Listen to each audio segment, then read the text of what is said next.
Success mission या चॅनलवर आपल्या सर्वांचे स्वागत आहे.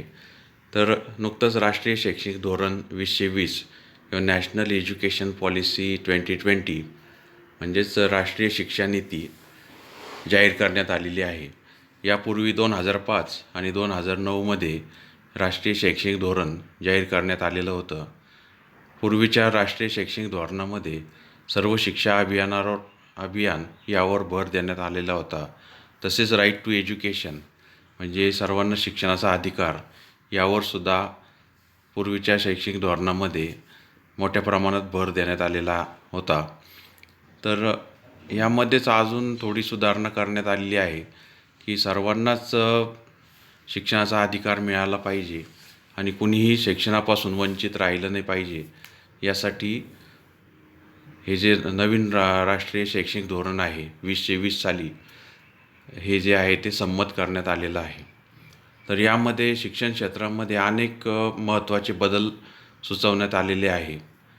तर ते महत्त्वाचे बदल कोणते आहे आणि शिक्षकांसंबंधी आणि CTET TET या परीक्षांसंबंधी कोणते बदल झालेले आहेत आणि शिक्षकांची नियुक्त्यासंदर्भात काय महत्त्वाचं धोरण त्यामध्ये दिलेलं आहे हे आपण या व्हिडिओमधून पाहणार आहोत. तर सक्सेस मिशन चॅनलला सबस्क्राईब केलं नसेल तर नक्की करा. या चॅनलमार्फत शिक्षण क्षेत्रातील सर्व शिक्षक भरती प्रक्रिया असेल किंवा ज्या स्पर्धा परीक्षा असतील यासंबंधी मार्गदर्शन केले जाते. तर आता जे नवीन शैक्षणिक धोरण आहे याच्यामध्ये TET संदर्भात म्हणजे CTET असेल किंवा महाराष्ट्र सरकारची TET असेल याच्या संदर्भात ते एक महत्त्वाचं इथं नियम किंवा घोषणा केलेली आहे.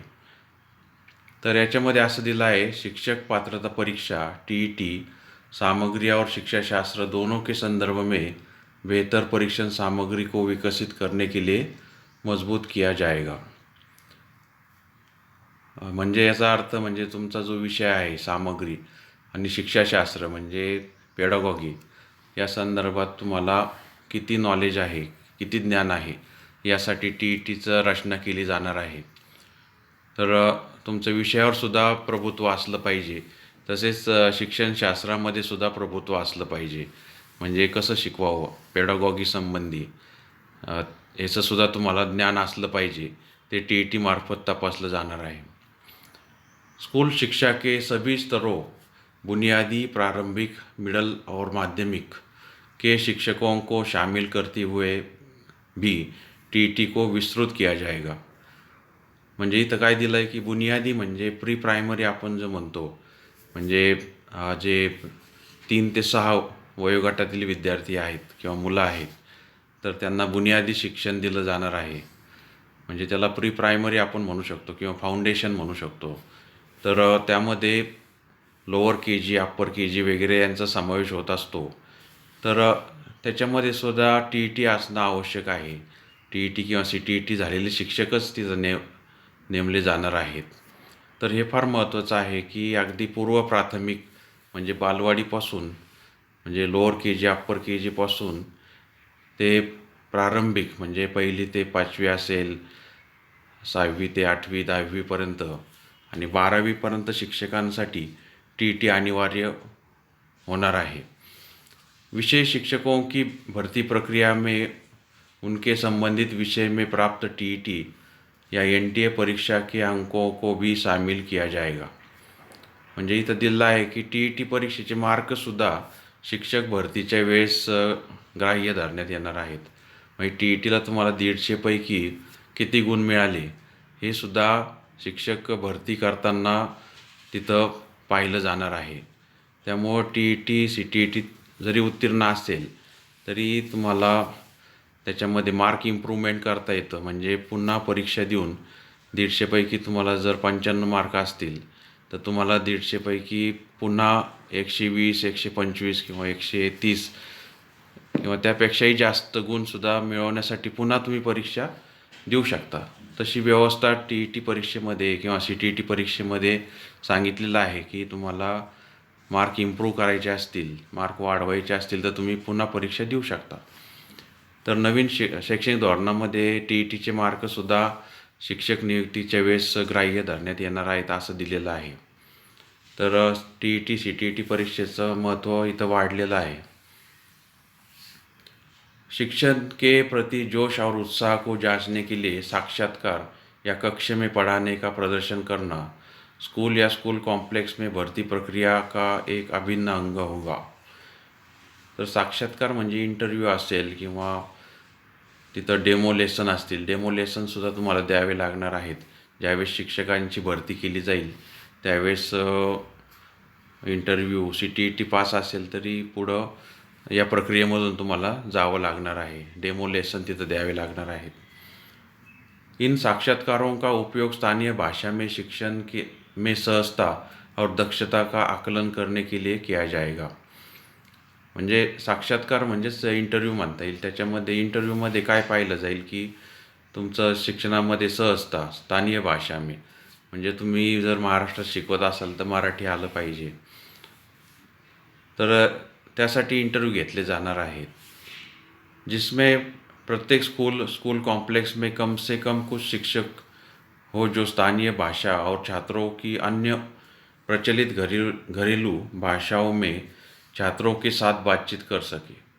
म्हणजे प्रत्येक शाळेमध्ये असे काही शिक्षक असले पाहिजे की ज्यांना स्थानीय भाषा आली पाहिजे आणि घरेलू भाषासुद्धा आली पाहिजे.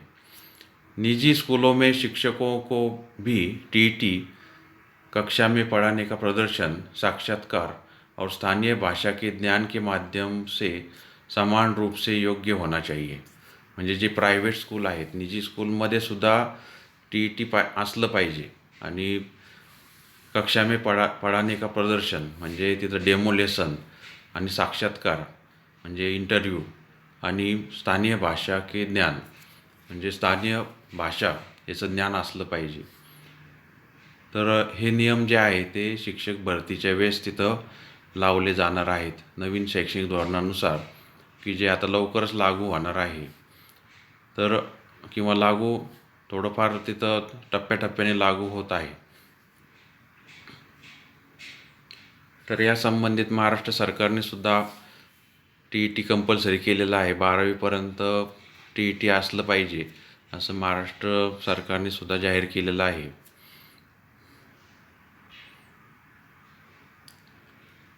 तर विषयों में शिक्षकों की पर्याप्त संख्या सुनिश्चित करने के लिए विशेष रूप से कला, शारीरिक शिक्षा, व्यावसायिक शिक्षा और भाषाओं जैसे विषयों में शिक्षकों को एक स्कूल या स्कूल कॉम्प्लेक्स में भर्ती किया जा सकता है. स्कूलों में शिक्षकों की साझेदारी को राज्य, केंद्र शासित प्रदेशों की सरकारों द्वारा अपनाई गई ग्रुपिंग ऑफ स्कूल प्रारूप के अनुसार किया जा सकता है. तर हे प्रत्येक विषयाचे शिक्षक तिथं नियुक्त केले पाहिजे. तर यासंबंधी सुद्धा जे कला, शारीरिक शिक्षा, व्यावसायिक शिक्षा आणि भाषा या विषयाचे शिक्षकांनासुद्धा तिथं भरती केलं पाहिजे असं इथं दिलेलं आहे. स्कूल कॉम्प्लेक्स को छात्रों को लाभान्वित करने और स्थानीय ज्ञान और विशेषज्ञता को बढ़ावा देने के लिए विभिन्न विषयों जैसे पारंपरिक स्थानीय कला, व्यावसायिक शिल्प, उद्यमिता, कृषि या कोई अन्य विषय जहाँ स्थानीय विशेषज्ञता मौजूद है में स्थानीय प्रतिष्ठित व्यक्तियों या विशेषज्ञों को विशेष प्रशिक्षक के रूप में रखने के लिए प्रोत्साहित किया जाएगा. तर बाकीचे विषयसुद्धा महत्त्वाचे आहेत की पारंपरिक स्थानीय कला, व्यावसायिक शिल्प, उद्यमिता, कृषी यासारखे विषयसुद्धा शालेय शिक्षणामध्ये घेतले जाऊ शकतात. आणि हे विषय शिकवण्यासाठी स्थानिक जे प्रतिष्ठित व्यक्ती आहेत किंवा विशेषज्ञ आहेत तर यांनासुद्धा तिथं तात्पुरत्या स्वरूपात शिकवण्यासाठी बोलवलं जाऊ शकतं.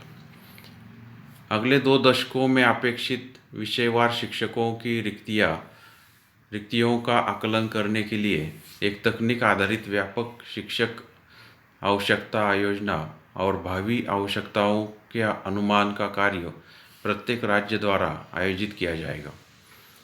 तर शिक्षकांची जागा किती रिक्त आहेत आणि भविष्यामध्ये किती जागा रिक्त होणार आहेत यासंबंधी एक कमिटी स्थापन केली जाईल आणि त्यामार्फत शिक्षकांच्या जागा किती रिक्त आहेत आणि होणार आहेत या संदर्भात एक आढावा घेतला जाईल आणि त्याप्रमाणे भरती केली जाईल। भर्ती और पदस्थापना के में ऊपर बताई गई सभी नई पहलों को समय के साथ ज़रूरत के मुताबिक बढ़ाया जाएगा, जिसका उद्देश्य सभी रिक्त पदों पर स्थानीय शिक्षकों सहित योग्य शिक्षकों को नीचे वर्णित कैरियर प्रबंधन और प्रगति के लिए उपयुक्त गुणवत्ता प्रोत्साहन सहित भर्ती करना होगा।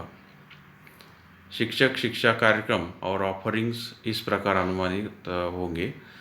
तर याच्यामध्ये असं दिलं आहे की शिक्षकांच्या जागा जास्तीत जास्त लगेच भरण्याचा प्रयत्न तिथं केला जाईल आणि त्यासाठी काही नियम बनवले जातील। त्यानुसार शिक्षकांच्या जास्तीत जास्त जागा भरल्या जातील आणि त्यांना प्रमोशनसुद्धा तिथं दिलं जाईल।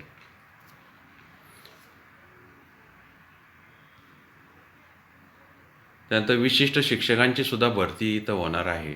तर विशिष्ट शिक्षक म्हणजेच कोण आहेत तर स्कूल शिक्षा के कुछ क्षेत्रों में अतिरिक्त विशिष्ट शिक्षकों की अति आवश्यकता है। इन विशिष्ट आवश्यकताओं के कुछ उदाहरणों में मिडिल और माध्यमिक स्तर में विकलांग दिव्यांग बच्चों ऐसे छात्रों सहित जिन्हें सीखने में कठिनाई लर्निंग डिसेबिलिटी होती है के शिक्षण हेतु विषयों का शिक्षण शामिल है। तर शिक्षणामध्ये आपण पाहतो की फक्त विषयासंदर्भित शिक्षक नेमले जातात, म्हणजे भाषाविषय असतील, मराठी हिंदी इंग्लिश असेल किंवा मॅथ्स सायन्स असेल, गणित विज्ञान इतिहास भूगोल असे शिक्षक नेमले जातात। परंतु जे इतर शिक्षक जे आहेत म्हणजे जे लर्निंग डिसेबिलिटी आहे, विकलांग आहे, दिव्यांग बच्चे आहेत, म्हणजे अपंग आहेत, तर त्यांच्यासाठी सुद्धा काही शिक्षक नेमले पाहिजे। तर अशा शिक्षकांची नेमणूकसुद्धा आता होणार आहे। तर त्या संदर्भात सुद्धा तुम्ही ॲडिशनल कोर्स करू शकता। बी.एड किंवा डी.एड झालेले जे आपले विद्यार्थी आहे, उमेदवार आहेत, तर ते काय करू शकतात की म्हणजे तुम्ही सर्वजण बी.एड तर आहेच, डी.एड बी.एड तुमचं आहेच, तर त्याशिवाय तुम्ही इतर कोर्स करू शकतात आणि नवीन कोर्स चालू होणार आहेत। तर ते कोर्स करून तुम्ही ॲडिशनल क्वालिफिकेशन मिळवू शकता आणि ह्या विशिष्ट शिक्षकांसाठी सुद्धा अप्लाय करू शकता। इन शिक्षकों को सिर्फ विषय शिक्षण ज्ञान और विषय संबंधित शिक्षण के उद्देश्यों की समझ ही नहीं बल्कि विद्यार्थियों की विशेष आवश्यकताओं को समझने के लिए उपयुक्त कौशल भी होने चाहिए। म्हणजे हे जे शिक्षक नेमणार आहेत त्यांना नुसते विषय शिक्षणाचंच नाही तर विद्यार्थ्यांच्या काय आवश्यकता असतात, काय गरजा असतात, त्यांचं सुद्धा कौशल्य त्यांना असलं पाहिजे। इसलिए इन क्षेत्रों में विषय शिक्षकों और सामान्य शिक्षकों को उनके शुरुआती दौर में या फिर सेवा पूर्व शिक्षक की तैयारी होने के बाद द्वितीयक विशेषज्ञता विकसित की जा सकती है। इसके लिए शिक्षकों को सेवाकालीन और पूर्व सेवाकालीन मोड में पूर्णकालिक या अंशकालिक मिश्रित कोर्स बहुविषयक महाविद्यालयों और विश्वविद्यालयों में उपलब्ध कराए जाएंगे। म्हणजे जे विशेष शिक्षक जे आहेत तर त्याच्यामध्ये जे शिक्षक आधीपासून कार्यरत आहेत किंवा जे प्री सर्व्हिस आपण म्हणतो, म्हणजे शिक्षक म्हणून नोकरी मिळवण्याच्या आधीच तुम्ही हे कोर्स तुम्ही पूर्ण करू शकतात। तर यासाठी महाविद्यालय आणि युनिव्हर्सिटीजमध्ये वेगवेगळे कोर्स फुल टाईम आणि पार्ट टाईम असे तिथं उपलब्ध केले जाणार आहेत। तर हे सुद्धा कोर्स तुम्ही करू शकता जोपर्यंत नोकरी मिळते किंवा नोकरी तुम्हाला जरी मिळालेली असेल तरी तुम्ही पार्ट टाईम हे कोर्स करू शकता आणि तुम्हाला त्याच्यामध्ये अजून सरकारी शाळांमध्ये तिथं नोकरी मिळू शकते। तर अशा शिक्षकांना मागणी वाढणार आहे की ज्यांचं म्हणजे तुमच्या विषयातसुद्धा तुमचं डिग्री आहे, बी.एड आहे आणि शिवाय जे विशेष शिक्षकांच्या जे कोर्स तुम्ही केलेले असतील तर तुम्हाला तिथं जास्त महत्त्व मिळणार आहे। योग्य विशेष शिक्षकों जो विषय शिक्षक को भी संभाल सकते हो कि पर्याप्त उपलब्धता सुनिश्चित करने के लिए एनसीटी और आरसीई RCI के पाठ्यक्रम के बीच व्यापक तालमेल को सक्षम किया जाएगा. तर NCT मार्फत D.Ed B.Ed कोर्स राबवले जातात आणि RC ते जे आहे ते रिजनल कॉलेज ऑफ एज्युकेशन, तर त्याच्यामध्ये तिथं समन्वय साधला जाणार आहे आणि असे कोर्स बनवले जाणार आहेत. तर असे कोर्स तुम्ही निश्चितच करावे, पार्ट टाईम असतील आणि फुल टाईम असतील ते करावेत. त्यानंतर आता जो नवीन स्कूल शिक्षा जे आहे, तर नवीन शैक्षणिक धोरणामध्ये जे आपलं स्कूल एज्युकेशन आहे, म्हणजे जे शालेय शिक्षण आहे, त्याच्यामध्ये महत्त्वाचे बदल केलेले आहेत आणि ते आता लवकरच लागू होणार आहे.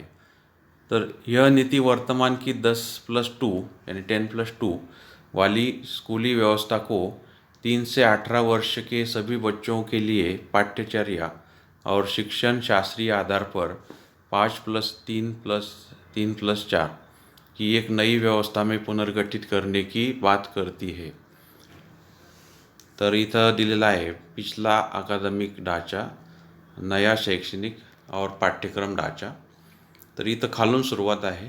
तर खाली आपण पाहिलं तर जो आधीचा ढांचा किंवा स्ट्रक्चर म्हणता येईल, त्याच्यामध्ये पहिले 10 वर्ष म्हणजे 6 ते 16 हे 1ली ते 10वी आणि दुसरे 2 वर्ष 16 ते 18 वर्ष 11वी आणि 12वी असे 2 टप्पे होते. तर याचं आता 4 टप्प्यांमध्ये तिथं विभाजन करण्यात आलेलं आहे. तर पहिल्या टप्प्यामध्ये फाउंडेशन म्हटलेलं आहे, फाउंडेशनल. तर याच्यामध्ये 3 वर्ष जे आहे ते अंगणवाडी किंवा प्री स्कूल किंवा बालवाडी म्हणता येईल त्याला. तर याच्यामध्ये 3 वर्ष तिथं दिलेले आहेत. तर आणि त्यानंतर 2 वर्ष जे आहेत ते क्लास 1 आणि 2 याच्यासाठी आहे, पहिली आणि दुसरीसाठी. तर पहिला टप्पा जो आहे तो 3 वर्षाचा अंगणवाडीचा आहे, त्याला प्री स्कूल म्हटलेलं आहे. तर बालवाटिका पण म्हटलेलं आहे. तर मराठीमध्ये बालवाडी आपण म्हणतो. तर ते 3 वर्ष आहेत, म्हणजे मुलाचे 3 ते 6 वर्ष हे त्याच्यामध्ये आहेत. नंतर पुढचे 2 वर्ष जे आहेत 6 ते 8 हे क्लास 1 आणि 2 म्हणजे पहिली आणि दुसरी हे आहे. त्यानंतर त्याच्या पुढचा टप्पा म्हणजे प्रिपरेटरी म्हणता येईल त्याला, तर प्राथमिक स्तर आपण म्हणता येईल. तर याच्यामध्ये 3 वर्ष आहेत, 3री 4थी आणि 5वी. तर त्याच्यामध्ये मुलाचं वय 8 ते 11 असतं, 8 ते 11 3 वर्ष 3री ते 5वी.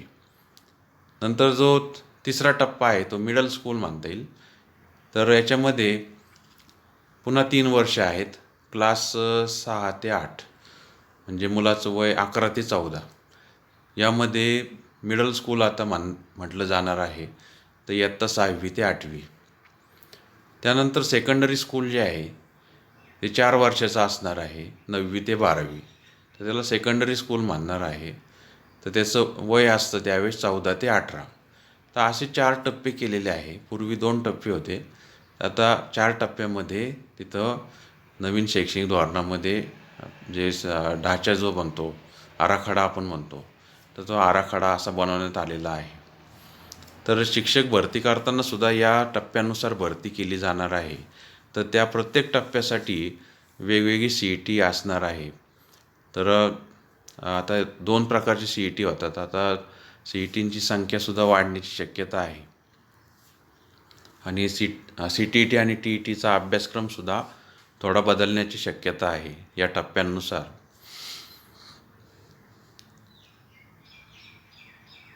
आता इथं तेच दिलेलं आहे की जे डिझाईन नवीन तयार केलेलं आहे नवीन शैक्षणिक धोरणामध्ये, तर याच्यामध्ये 5+3+3+4 हे नवीन डिझाईन आता आलेलं आहे. तर यानुसार आता आपला जो शिक्षण जे आहे शाळेमध्ये दिलं जाणारं शिक्षण याप्रमाणे होणार आहे. आता वयानुसार 3 ते 8 पाहिलं आहे, 8 ते 11, 11 ते 14 आणि 14 ते 18. तर याच्यामध्ये विद्यार्थ्यांच्या विकासानुसार आणि त्यांच्या अभिरुचीनुसार तिथं त्यांनी याची रचना केलेली आहे. तर याच्याप्रमाणे आता नवीन शैक्षणिक आयोग इथं लागू होणार आहे. अंगणवाडी प्री स्कूल 3 वर्ष आहे. प्राथमिक स्कूल 2 साल आहे, म्हणजे पहिली आणि दुसरी. 3री ते 8वी आहे. आणि प्रिपरेटरी स्टेजमध्ये 8 ते 11 म्हणजे कक्षा 3 ते 5 आहे. मिडल स्कूलमध्ये कक्षा 6 ते 8, 11 ते 14 वर्ष, आणि सेकंडरी स्टेज कक्षा 9 ते 12. तर याच्यामध्ये 2 फेज आहे सेकंडरी स्टेजमध्ये.